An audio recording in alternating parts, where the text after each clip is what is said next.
Sabi nga sa isang kasabihan, pag may itinanim, may masasaing. Tama ba yun? Ngayon, mag-aani na tayo.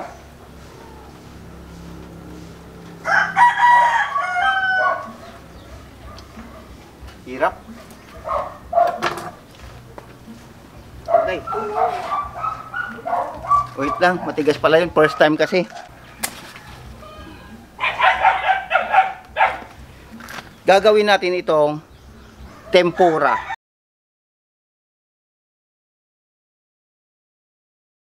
Kapulutan, eto na yung na-harvest nating kalabasa. Galing doon sa ating tanim. Doon. So, gagawin natin dito ngayon ay tempura. Tapos, gagawin din nating tempura tong okra at yung ating hipon. So, magsisimula lang muna ako sa hipon. Siguro naman lahat na sa atin alam na to kung paano gawin yung pagtitimpura.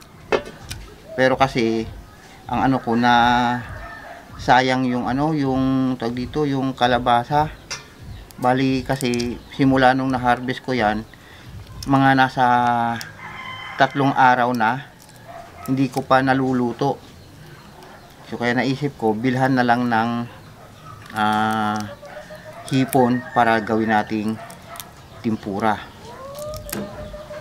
Yan. So ganun lang ang gagawin natin sa hipon. Tuturo ko lang sa inyo yung baluktot na yan kung paano natin gagawing tuwid yan. So ang next step natin mga kapulutan is tatanggalan natin siya ng kanyang bituka. Meron niyang bituka dito sa bandang taas. Yan yung kulay itim na yan. Yan. So, ganun lang pagtanggal niyan. Madali lang naman yan. Yan. So, yan. So, hindi natin kailangan yan. Yan. O, diba? Bilis lang. Tapos, para straight natin to, itong kanyang katawan, kailangan lang natin hiwaan dito. Hanggang maging straight na siya. Yan, just like that. O diba, nag-straight na siya. So, ganun lang ang gagawin natin sa lahat mga kapulutan. Start na tayo mga kapulutan. Meron lang ako dito ng harina. Dadagdagan ko lang ng cornstarch. Konting paminta. Konting asin. Itlog. Mimix ko lang muna. Isa pang itlog. Kasi hindi natin pwedeng pagsabayin kaagad kasi hindi natin tansyado yung yung magiging consistency. Pagde-develop kasi yung gluten diyan, so para pahintuin natin yung pagdevelop niya, lalagyan ko ng malamig na tubig. Again, tansyahan lang sa pagkuha ng tamang consistency. Hindi nyo kailangan biglain yung magpiling expert ba. Wag, tansya-tansya lang talaga dapat. Nahalo ko na ito ng maayos kapulutan. So, magla-light lang ako dito. Kunti lang. Yung mga ganyan lang.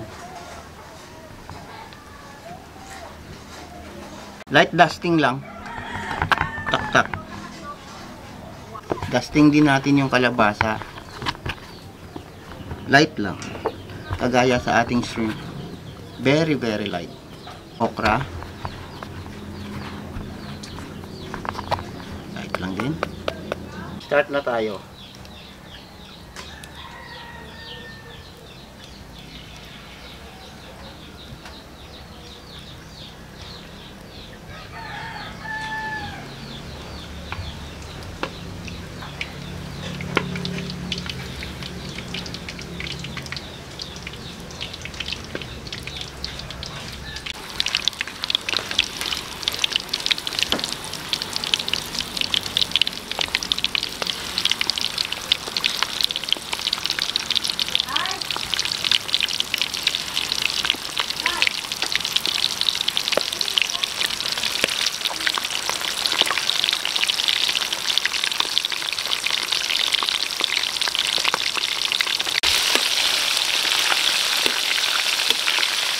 Nice and crispy.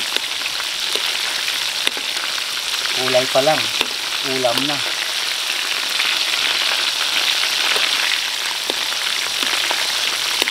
Kunin na natin to. Luto na yan.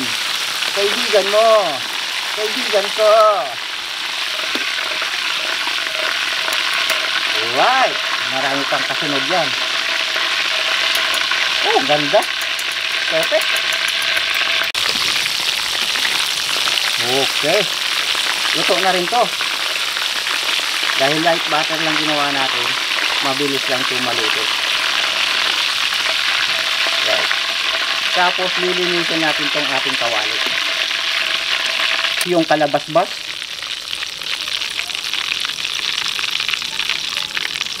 Okra. Kalabasbas. Okra. Kalabasbas. Kalabasbas.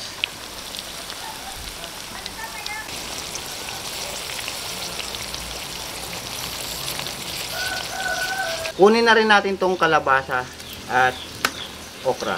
Luto na ito. Ganda. Perfect yung mga luto natin ngayon, hindi kasi imbento. Lilinisin ko lang muna tong kawali uli. Ay! Gano'n, ito no? Tamang-tama, master sa mahal na araw. Yeah. Bawal tayo na yung karni. Timpura natin. Pura tayo. Start na? Start na. Start na. Dito tayo. Dito tayo sa Timpura. O, bahala na kayo mga kapulutan sa gagawin yung sausawan na. Napakachamba na araw ngayon ba? Seafood tayo ngayon. seafood ah. With vegetable. Mahal na araw eh. Aw. Nam-nam. Gwapo ang pangluto. Kalabasbas. Ito naman yung okra. Oh, kalabasbas man. Basta siya. Bakit? Malutong oh. Grabe. Crunchy pa to oh. Sarap ng kalabasa. Sarap ng sarili mong tanim. Ang lagkit. May gumatit. May, mga. Buka mo. Ang lagkit ng Malagkit, kalabasa. Pero gwapo. Solid. Nako. Iba talaga pag-alaga. Pwede rin tempura talong. Bahala po kayo kung ano pong gusto niyo. Pero parang may nakita ako sa TV. Ewan ko lang. Parang mali siguro ako. Sabay soft drink. Baw. Wow. Wow!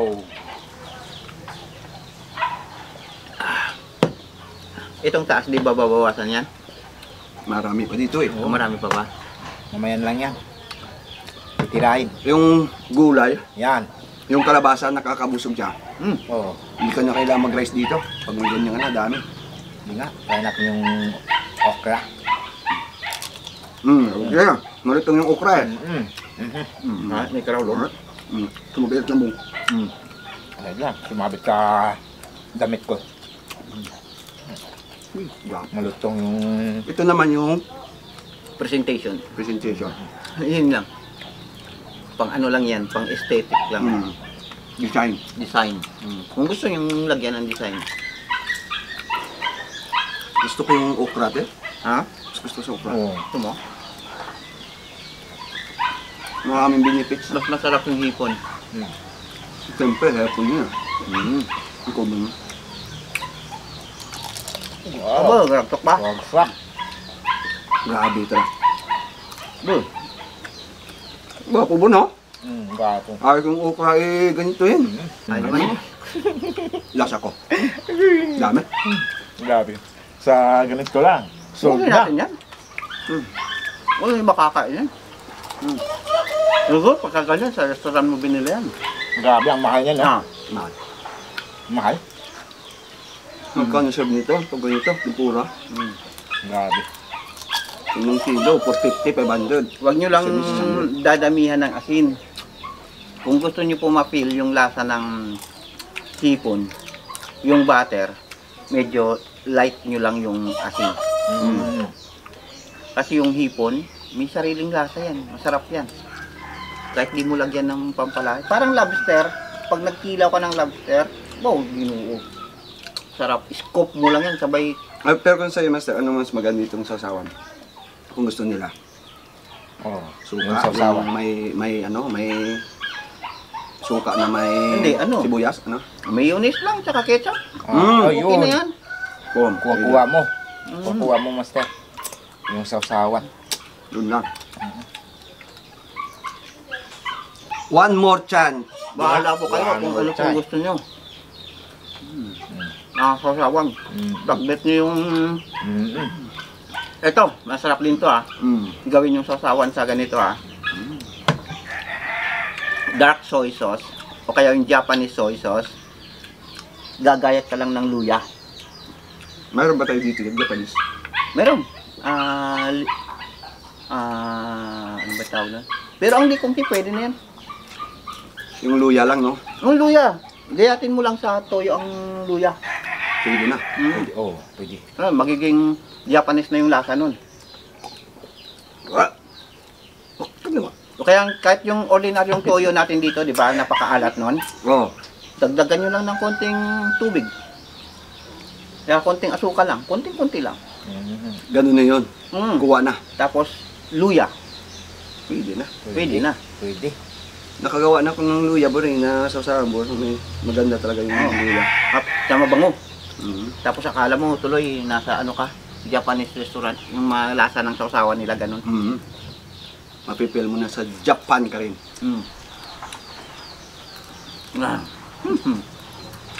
Kakabusog.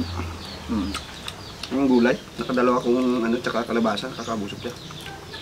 Bro, pango. Ako nakadami akong hipon. Ipon yung binihatan mo. Super Master. Soka. Lami kayo. Lame? Lami. Lame. Good, good. Ayaw nyo na? Oh, sige, sige, sige. O, last bite ko na itong Last mga... bite. Oh.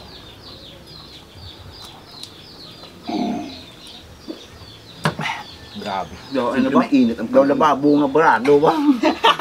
May init yung panahon. Kailangan may... Makain ka niyan, kailangan may pantulak talaga yan, may partner. Oo nga. Yung ano naman namin, yung gong. Oh, tumutunog. Parang baradong lababo. Umayos ka, Bura. Super init na ngayon mga kapulutan. Grabe. Pawis-pawis na nga ako. Maraming Maraming salamat mga kapulutan. Siyempre kay Ma'am Kay Ma'am KS. Ma'am KS. KS. Ma'am KS, maraming salamat po sa iyo, ma'am. Sir Odi, thank you po. Yeah. So, Ma'am KS, love ka namin ka. Yan, bye.